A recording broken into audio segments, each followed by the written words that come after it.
We're going to be talking about engineering at Deakin, particularly where it can take you in your career.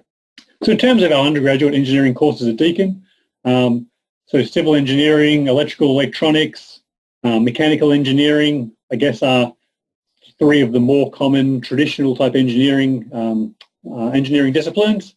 Certainly they've evolved into a range of areas that maybe didn't exist a long time ago. And we have those sort of main core courses. You can study them at Warren Ponds, you can study them in the cloud, and then there's also a first year build option where students can study as well. So mechatronics is another really kind of cool, exciting area that has been growing and growing over the past decade or so. Similar, Burwood, Warren Ponds, cloud-based offerings for that. Bachelor of Software Engineering is taught in combination with the School of IT, and that's based out of Burwood or in the cloud. And then we also have Environmental Engineering. Environmental Engineering is based out of Warren Ponds.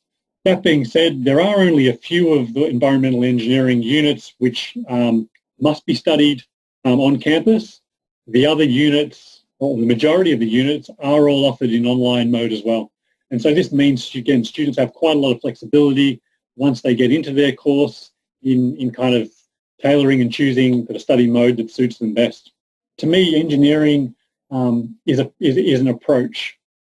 Yeah, so it's a combination of taking that kind of design, understanding and theory and process and dragging in scientific or mathematical principles, dragging in tools and techniques that are specific and common to each of the engineering disciplines, bringing in an understanding around industry needs, bringing in an understanding around financial project management, other sort of really practical or pragmatic type considerations, and then throwing that all together to try and answer those problems or provide a solution to those problems or needs that we have.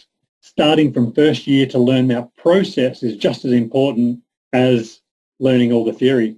So practicing that process, getting a lot of experience going through it is something that we really push. So for our students from first year, we'll be in these project-based units where they are working on problems or real problems, trying to design and come up with solutions for these.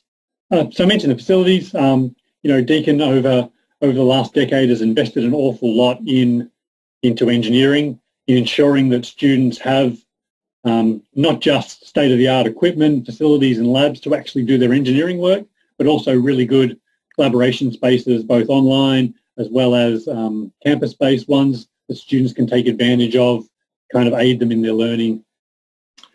In terms of entry requirements, these are things that you can kind of look up and feel free to get in contact with us to talk about. There's sort of indicative numbers there, which are the 2019 ATAR clearly in marks.